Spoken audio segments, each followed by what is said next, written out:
One of the silliest things that I did when I was a kid was I used the walk through walls cheat to talk to this Pokemon Center employee from behind. It sounds stupid, but this led me on an incredibly tragic journey where I went straight to the mystery zone and I lost my Pokemon Diamond save of over 350 hours. Even though this memory will probably haunt me worse than if I stepped into the old chateau in Eterna Forest, the DS Lite did more than just teach me not to walk through walls. This console changed my life forever. So how did it change my life? And why are people so enthralled with it today, especially when systems like the AN Thor, the 3DS, and the Steam Deck still exist? I'm going to talk about 3 lessons that I learned through the DS and why people just cannot seem to put this beautiful little dual screen marvel away.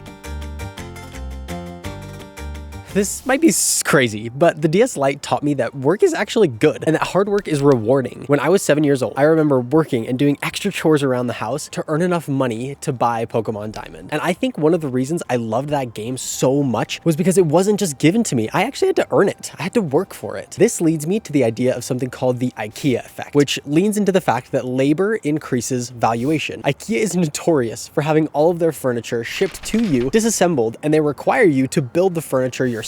There are so many memes about how much it sucks to build stuff from IKEA, but they're still in business. And every time I go there, it's so busy. They've created this sense of ownership, of value, and of accomplishment when you construct their furniture. And that's why people still buy it, even though it's hard and it sucks to build. Why do you think Legos are so popular? And why do you think Minecraft is the best selling game of all time? It's that sense of building something, of working towards a goal, of seeing your progress and finishing something, completing it, that connects you to what you're working on. Working to buy the DS games that I still have to this day taught me how important work is, and that actually putting effort into the things that I want to achieve will make them matter more to me.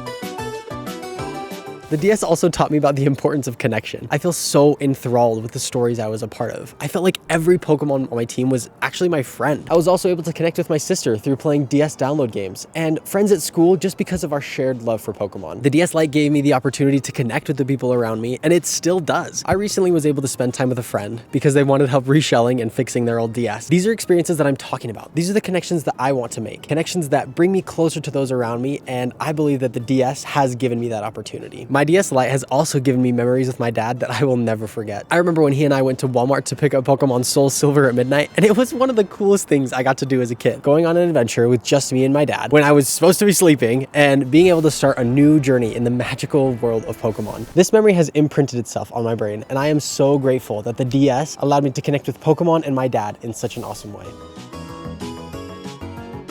Finally, the DS Lite, and just video games in general, have shaped my internal culture. I was trying to come up with a way to explain this, and I even read a book called Video Games as Culture, but it didn't talk about it in the way that I was hoping. But it just felt like I was running in circles. As I was reading the scripts to my wife, though, I was constantly having to explain things that wouldn't resonate with her since she didn't grow up playing video games. This is what I mean when I say that video games are a culture. It's the words we use, the references that we understand, and the ways that we interpret the world that define this culture. The DS Lite was my gateway into this world, and my parents weren't even planning on letting me play video games growing up. So without it, I literally would interpret the world in a different way than I do now. My today has changed because of my connection with a 20-year-old handheld device. Now I think it's time I address the elephant in the room. Even if I hadn't grown up with the DS, I still would have learned about the importance of connection and work, and I still would have an awkward and sometimes indescribable internal culture. So if I would have learned these lessons regardless of whether I had a DS or not, what's the point? Was it worth it? And is there still even worth today with all the other options out there? And I think you get to decide that. Now, one of the reasons that people continue using the DS Lite today is because it has some of the best hardware when it comes to portable gaming, even when comparing it to handhelds that were just released this year. It doesn't feel cheaply made or like Nintendo cut corners when designing it. Now, it's not like some crazy premium device that could be tossed out of an airplane. It's not made out of Kevlar, but it does feel really nice in the hand. It's slim and light enough to carry around without feeling bothered by it. The hinge is really my only gripe when it comes to the durability of this system. It's pretty common for the top right part of the hinge to crack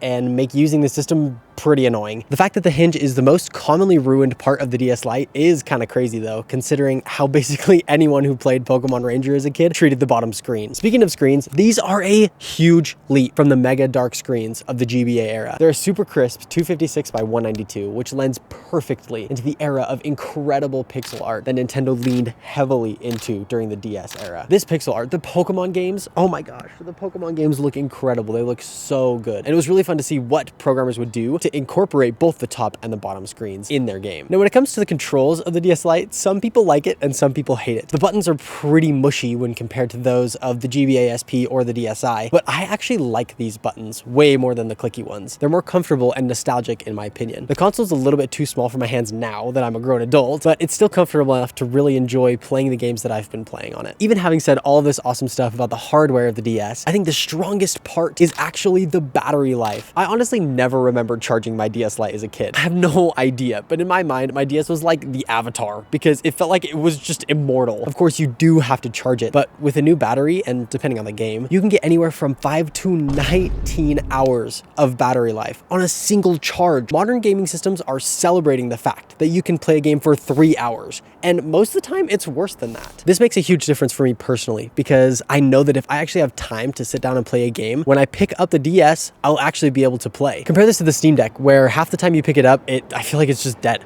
So I don't use it as often as I would like to. My sister just turned on her DS Lite after probably 5 years of not turning it on, and I know that's not good for the battery, but it booted right back up, no problems. This right here, the ability to actually play games when we have enough time to play, is really what makes the biggest difference in being able to relive our childhood memories. If you sit down to play your Steam Deck and your Steam Deck is dead, I feel like it's just so much easier to switch on your phone. But this helps me get off my phone and continue actually playing the games that I'm really enjoying. And finally, the games. Oh my gosh, the DS has one of the most incredible library of games. And yes, I understand that the whole library of DS games is also playable on the 3DS. But again, DS games just look bad on a 3DS. The aspect ratio of the 3DS screen stretches DS games weirdly to fit those screens, and the games just end up looking way worse than if you use a DS or a DSi. Some of my absolute favorites are Kirby Superstar Ultra, New Super Mario Bros., Legend of Zelda Phantom Hourglass, and of course, all the Pokemon games that Nintendo and Game Freak released between September 2006 and June of 2012. Pokemon was just different back in the day. And I know that GBA Pokemon games were also incredible. Plus, if you want to play the GBA games, you can. The DS Lite literally has a GBA slot. But the nostalgia I have for the DS Pokemon games is palpable. It's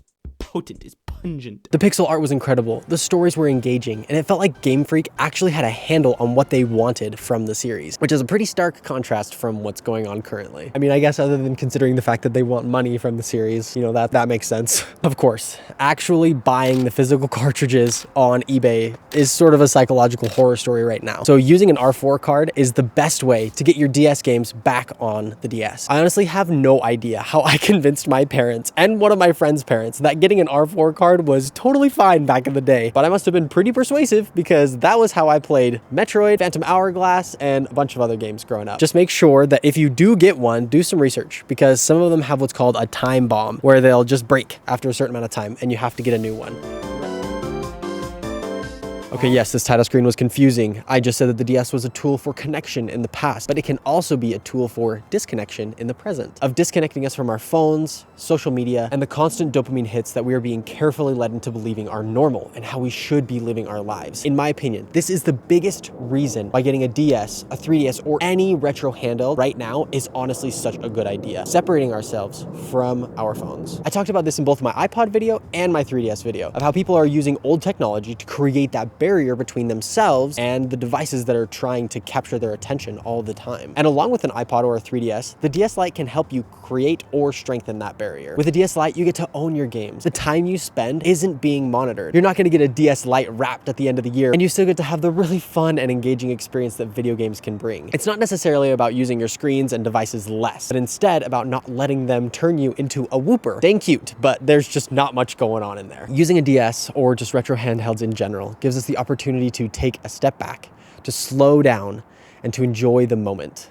That was a huge takeaway that I had after making my 3DS video. Just that there's value in slowing down. If the DS is something that makes you smile, that brings you joy, and it's fun to use, then I think it's worth it. But again, that's for you to decide. I will forever be grateful for the impact that this dual screen handheld had on my life, who I am as a person, and I'm so excited to continue playing games and enjoying this 19-year-old system. If you do end up getting a DS, join the Discord and share your experience. I would love to hear from anyone who wants to come and chat about how awesome it is. Thanks again for coming with me on this journey, and I'll catch you on the next one. Why do you think Legos are so... Why do you think Legos are so... My gosh. Why do you think Legos are so...